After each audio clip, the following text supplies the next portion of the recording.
अच्छे लोगों के साथ हमेशा बुरा क्यों होता है? गीता में श्री कृष्ण ने दिया है अर्जुन को इसका जवाब। श्री कृष्ण ने अर्जुन को बताते हुए समझाया है, ये बात लोगों को उनके कर्मों का फल हमेशा मिलता है। गीता सर, आपने महसूस किया होगा कि जो लोग अच्छे कर्म करते हैं वो परेशान रहते हैं, वही जो बुरे कर्म करते हैं वो खुशी से रहे हैं। अच्छे कर्म करने वाले परेशान होते हैं कि आखिर उन्हें इतनी परीक्षा क्यों देनी पड़ रही है, जबकि जो अधर्म की राह में है वह खुश है और जिंदगी का लुत्फ उठा रहे हैं। अगर आपके मन में भी यह सवाल आया है तो आज हम आपको इसका जवाब देंगे।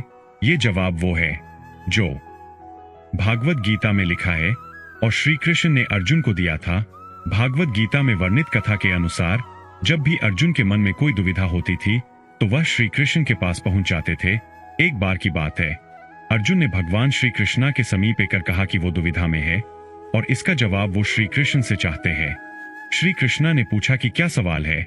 अर्जुन ने कहा, मुझे यह जानना है कि अच्छे लोगों के साथ हमेशा बुरा ही क्यों होता है, वही बुरे लोग खुशहाल दिखते हैं। अर्जुन के मुंह से ऐसी बातें सुनकर श्री कृष्ण ना मुस्कुराए और कहा, मनुष्य जैसा सोचता है और महसूस करता है वैसा कुछ नहीं होता है, बल्कि अज्ञानता की वजह से वो सच्चाई नहीं समझ पाता है। अर्जुन उनकी ये बात समझ नहीं पाए। इसके बाद श्री कृष्ण ने क्या कहा वह जानते हैं। श्री कृष्णा ने अर्जुन से कहा, पार्थ, मैं तुम्हें एक कथा सुनता हूं, उसे सुनकर तुम समझ जाओगे कि हर प्राणी को उसके कर्म के हिसाब से ही फल मिलता है। प्रकृति हर किसी को अपनी चुनने का मौका देती है। अब वो मनुष्य की इच्छा पर निर्भर करता है कि उसे धर्म को चुननी है या धर्म की कथा शुरू करते हुए श्री कृष्ण ने कहा, एक नगर में दो पुरुष रहा करते थे। एक पुरुष व्यापारी था जिसके जीवन में धर्म की बहुत महत्व थी। वह पूजा पाठ में यकीन रखना था। वह हर रोज मंदिर जाता था और दान धर्म भी करता था और हर रोज भगवान की पूजा सकता था। वही दूसरा पुरुष बिल्कुल विपरीत था। वह हर रोज मंदिर तो जाता था लेकिन पूजा करने नहीं, बल्कि मंदिर के बाहर से जूते चप्पल चुराने। उसे दान और धर्म से कोई लेना देना नहीं था। समय बिताता गया और एक दिन बहुत जोर की बारिश हो रही थी। इस वजह से मंदिर में पुजारी के अलावा कोई नहीं था। ये बात जब दूसरे पुरुष को पता चली तो उसने कहा कि यह सही मौका है मंदिर का धन चुराने का। पंडित से नजर बचाकर उसने मंदिर का सरधन चुरा लिया। इस समय धर्मकर्म में विश्वास रखने वाला व्यक्ति भी मंदिर पहुंच।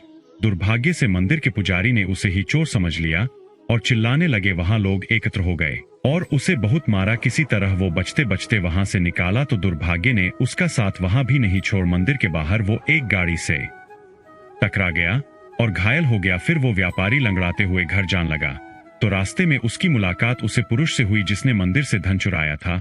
उसने कहा, आज तो मेरी किस्मत चमक गई, एक साथ इतना सर धन मिल गया।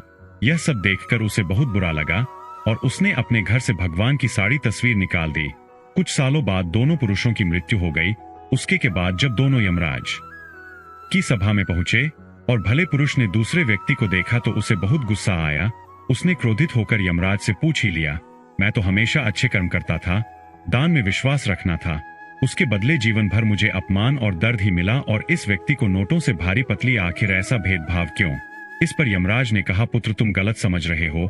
जिस दिन तुम्हारी गाड़ी से टक्कर हुई थी वह दिन तुम्हारे जीवन का आखिरी दिन था, परंतु तुम्हारे अच्छे कर्मों की वजह से तुम्हारी मौत सिर्फ एक छोटी सी चोट में बदल गई। तुम इस दुष्ट व्यक्ति के बारे में जानना चाहते हो। दरअसल इसके भाग्य में राजयोग था, मगर इसके कुकर्मों और धर्म की वजह से वह सिर्फ एक छोटी सी धन की पोटली में बदल गया। कथा सुनने के बाद श्री कृष्णा अर्जुन से कहते हैं, पार्थ, क्या अब तुम्हें तुम्हारे सवाल का जवाब मिल गया? ऐसा सोचना कि भगवान तुम्हारे कर्मों को नजरअंदाज कर रहे हैं, ये बिल्कुल भी सत्य नहीं है। भगवान हमें कब क्या किस रूप में दे रहा है मनुष्य को समझ में नहीं आता है, मगर आप अच्छे कर्म करते रहे तो भगवान की कृपा हमेशा बनी रहती है। इसलिए अपने अच्छे कर्मों को बदलना नहीं चाहिए, क्योंकि उसका फल हमें इसी जीवन में मिलता है। इसलिए मनुष्य का फर्ज है कि वो हमेशा अच्छे कर्म करते रहे, क्योंकि श्री कृष्ण ने गीता में भी बताया है कि किसी के द्वारा किया गया कर्म बेकार नहीं जाता है, चाहे वो अच्छा हो या बुरा। दोस्तों, धन्यवाद आज की हमारी इस नई कहानी को सुनने के लिए। अगर आपको हमारी कहानी अच्छी लगी हो तो आप हमें कमेंट बॉक्स में जरूर बताएं।